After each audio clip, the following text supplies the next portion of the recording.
Salve, salve pessoal, tudo bem? Aqui quem fala é o Gregório e no vídeo de hoje nós vamos falar de um tema muito bacana, nós vamos falar de um dos sistemas mais complexos que tem, que é o Hypervisor, tá? Nós vamos falar de um sistema que gerencia outros sistemas muito complexos, que são sistemas operacionais, tá? Então vai ser bem legal, então se você gosta do assunto, pegue sua xícara de café e venha comigo.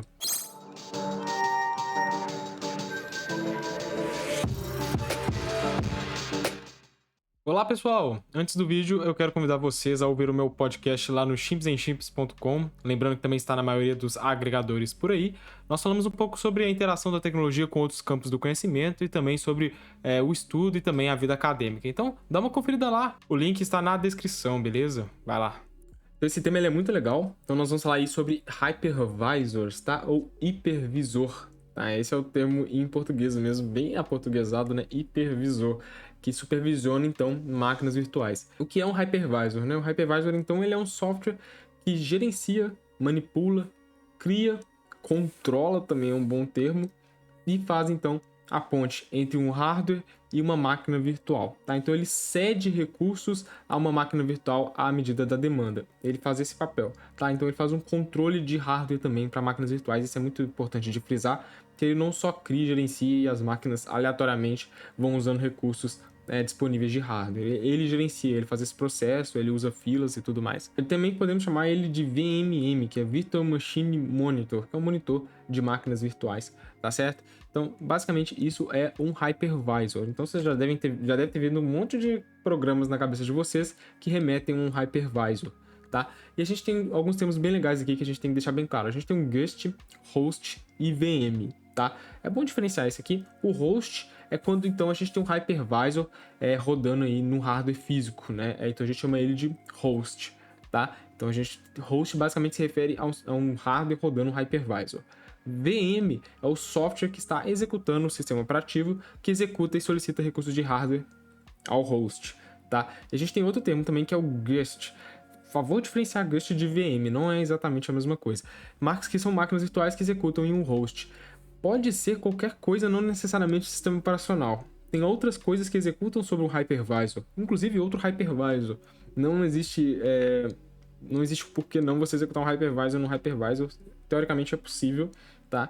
Inclusive a gente pode fazer isso em máquina pessoal mesmo, teria como.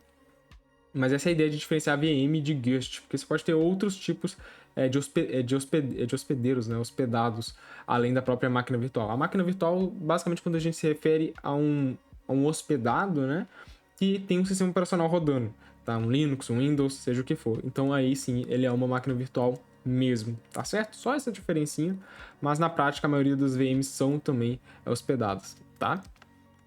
E qual que é a ideia do hypervisor? O hypervisor ele funciona com base no que a gente chama de recursos operativos ou operacionais, que remetem exatamente aos sistemas operacionais. Ele é como se fosse um sistema operacional de sistemas operacionais. Então, ele tem alguns recursos de SO que são muito importantes, por exemplo, gerenciador de memória, agendador de processos, pilha de I/O, drive de dispositivo, gerenciador de segurança, pilha de rede, tudo isso ele faz. Então, para executar essas VMs, o hypervisor precisa de ter esse controle que é muito semelhante ao de sistema operacional, tá certo? E aí, a gente tem uma questão bem legal aqui. É necessário usar um hypervisor? A gente precisaria de usar hypervisors nos dias de hoje, né? Então, vários sistemas operacionais diferentes podem operar lado a lado hoje em dia graças ao hypervisor, tá? Então, esse é um dos principais benefícios da virtualização. É você pegar um hardware muito grande, com muitos núcleos, e dividir e fragmentar em pequenos sistemas operacionais, tá certo? E aqui a gente tem dois tipos de hypervisor que são bem diferentes entre si, mas a gente tem que deixar claro que existem alguns hypervisors que atuam de forma do tipo 1 e do tipo 2, então essa linha é meio tênue. E a gente tem que lembrar também que tem alguns outros, algo que nós poderíamos chamar de hypervisor, não é hypervisor, por isso que não vai entrar aqui, que seriam containers e também emulação, tá? Então é por isso que o Docker e o QEMU não entram nesse vídeo, eles vão ficar para um outro vídeo.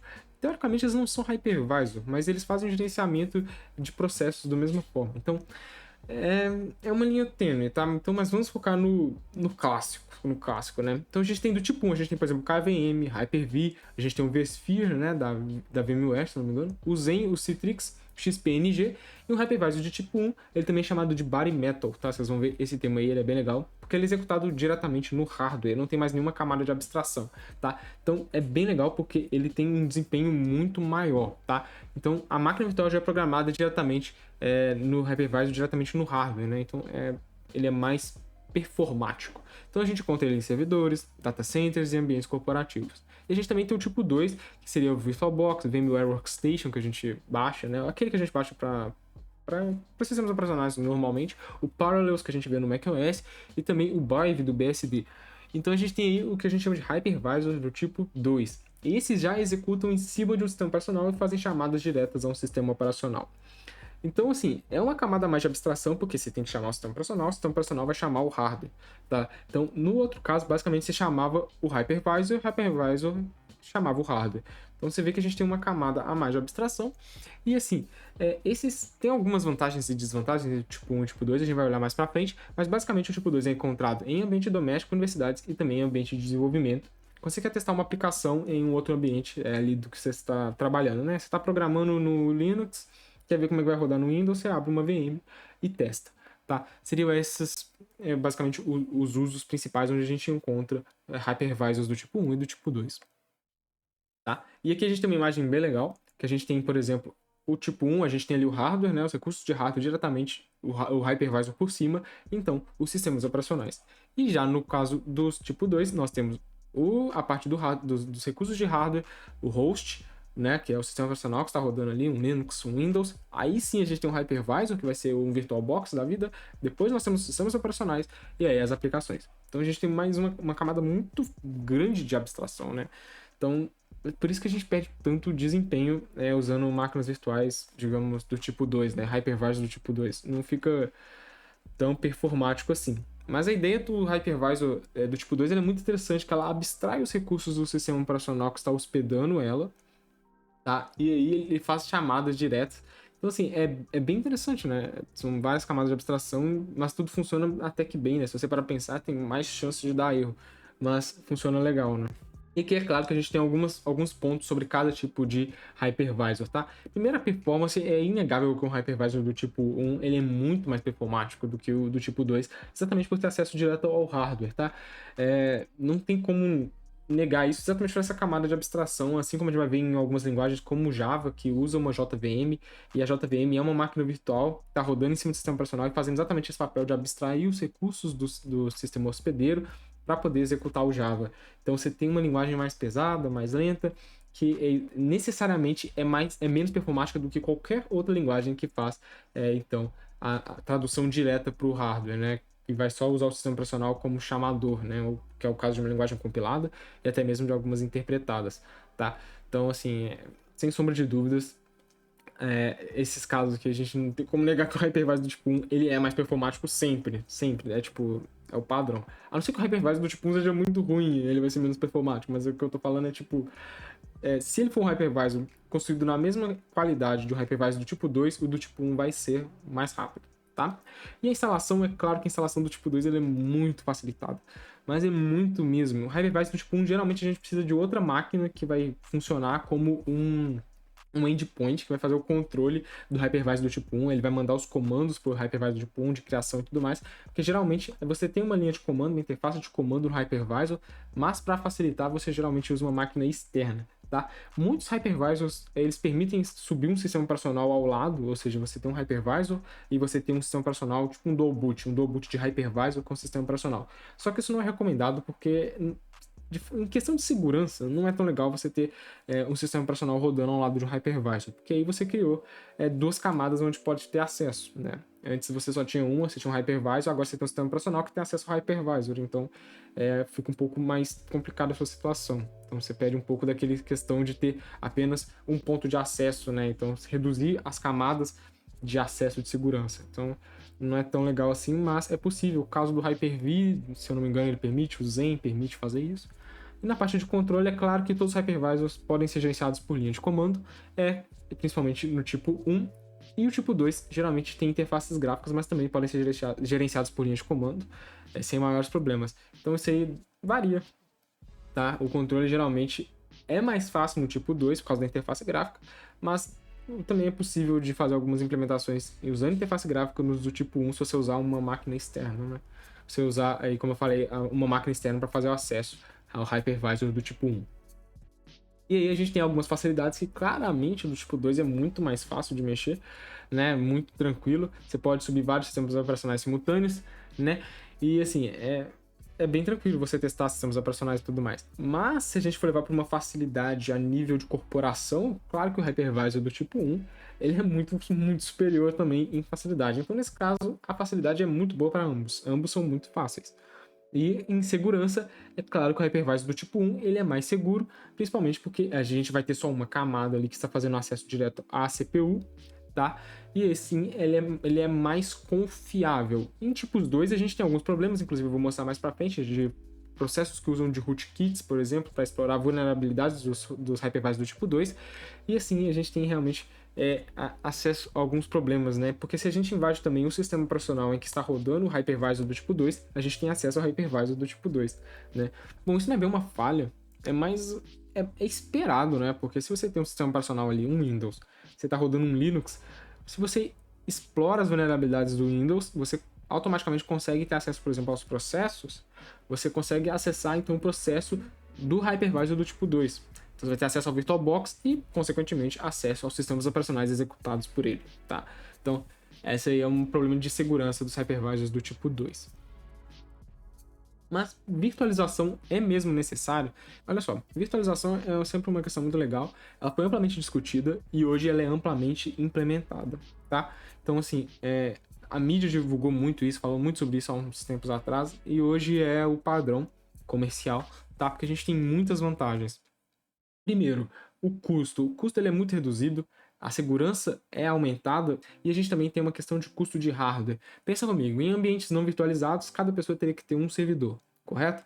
Então a gente acaba que tem que aumentar o espaço físico, aumenta o gasto energético para manter vários servidores e acaba que a segurança fica reduzida porque a gente tem que desenvolver protocolos de segurança para poder monitorar todos os servidores que estão rodando e também acaba que o hardware fica mais caro, você tem que gastar com mais hardware. Então, o fato de usar hypervisors aqui diminui bastante a questão dos custos, tá?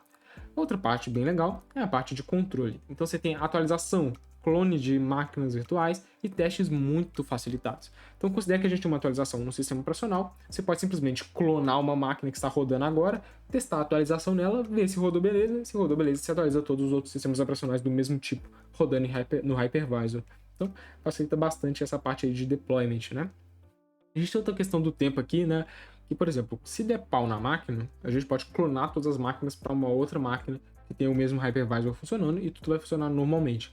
Então a gente pode instanciar novas máquinas com muita facilidade. E se uma máquina der problema, imagina que o usuário deu uma cagada na máquina virtual, você pode simplesmente resetar ela e subir uma outra VM sem maiores problemas. E a gente tem uma questão aqui do ambiente, né, do meio ambiente, que é basicamente a questão de redução do lixo eletrônico e também da pegada de carbono no ambiente. Imagina que antes você tinha vários servidores rodando, todos ligados na tomada, agora você tem um servidor só e ele está rodando várias máquinas virtuais, então você reduz o gasto energético. Mesmo que esses processadores que são feitos para esse propósito gastem mais, uns 400 watts, por exemplo, ainda é muito mais do que é muito menos do que você comprar 20 máquinas para ter esse benefício de ter vários sistemas operacionais rodando. Então, ainda é mais vantajoso energeticamente falando, e além de produzir menos lixo eletrônico, porque ao invés de você ter 20 processadores, você tem um processador e uma placa-mãe, tá? A gente também tem o Virtual Desktop Integration, tá? Isso é muito legal. Os hypervisors do tipo 1, principalmente, tem essa possibilidade de nós instanciarmos, né, sistemas operativos ou sistemas operacionais, digamos, domésticos, que seriam desktops mesmo, tá? E aí, o que a gente pode fazer com esses ambientes de desktop? A gente pode fornecer um acesso aos usuários de uma empresa, e os usuários dessa empresa vão ter um PC, que a gente chamaria de thin client, ou pode ser o próprio smartphone, isso é possível. Esses pequenos dispositivos de baixo consumo energético têm acesso, então, aos sistemas operativos que estão rodando lá no servidor, tá? Então, eles têm acesso a um sistema operacional de desktop para poder fazer o que eles necessitam, tá? Então fica tudo centralizado, então a gente também reduz um pouco aí a questão da energia, porém a gente tem que ter uma infraestrutura de rede muito boa, tá? Porque a gente trafega muitos dados, então tem tem alguns poréns aí nesse caso, né? Então, você ter vários thin clients na sua empresa, ao invés de computadores físicos, faz com que sua rede tenha que ser muito bacana para suportar aí toda essa demanda de tráfego, tá bom? E a gente tem alguns problemas, que são algumas questões de segurança, tá?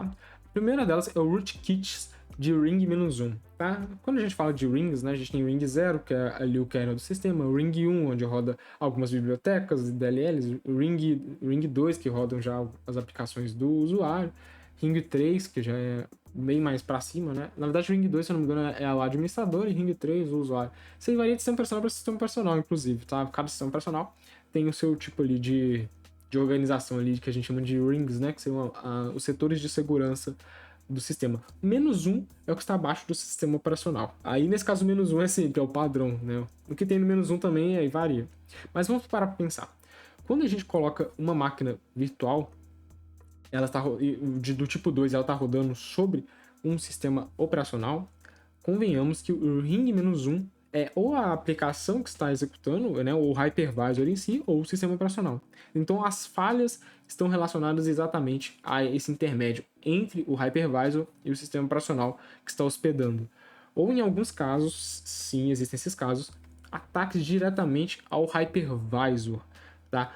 Seria literalmente a um Zen, a um Citrix. Então, seria basicamente esse ataque ao hypervisor, e a gente poderia fazer de algumas formas interessantes, por exemplo, subir um hypervisor falso em cima do hypervisor, como eu havia dito, tem como fazer essa marotagem aí, mas é muito difícil, é muito complicado, porque não é o sistema operacional que está executando, ele não sabe que está no hypervisor, sabe? Ele não sabe que está executando com uma máquina virtual, ele não tem esse entendimento, ele só está executando, ele recebe o CPU ID, ele sabe que é uma CPU tal, ele recebe a memória dele, ele sabe quanto de memória ele tem, mas na prática ele não sabe o todo, entendeu? Ele não sabe tudo, então ele não sabe quanto de memória total tem o hypervisor para disponibilizar, ele não sabe quantos os sistemas operacionais tem ao lado dele executando, então assim, é complicado, mas os rootkits então, tem alguns que foram criados principalmente para hypervisors do tipo 2, tá? E mais como prova de conceito em que era possível, então, através da virtualização de hardware, através de Intel VT e AMD V, executar, então, um rootkit a ring-1, onde o rootkit conseguia interceptar as chamadas dos sistemas operacionais ao hypervisor e também do hypervisor ao sistema operacional, tá? Então, tem esses dois casos, porque pensa comigo, se o sistema operacional, pensa aí, você coloca um Ubuntu numa máquina virtual, ele chama os recursos da máquina virtual, a máquina virtual ela não tem recurso de hardware, ela chama ao sistema operacional, você intercepta um desses dois, você intercepta tanto a chamada do seu Ubuntu AVM ou da VM ao sistema operacional, então você intercepta uma dessas duas aqui, então a questão do rootkit é exatamente avacalhar uma dessas duas partes para poder interceptar alguns dados, e ele não precisa de fazer nada com o sistema que está sendo hospedado, ele pode simplesmente esperar as chamadas. Ele vai receber uma chamada tal, por exemplo, pode ser uma chamada POSIX, por exemplo, não tem problema, uma API call mesmo, e aí ele vai interceptar essa chamada e vai identificar o que a pessoa está querendo, ou uma movimentação de arquivos, algo do tipo.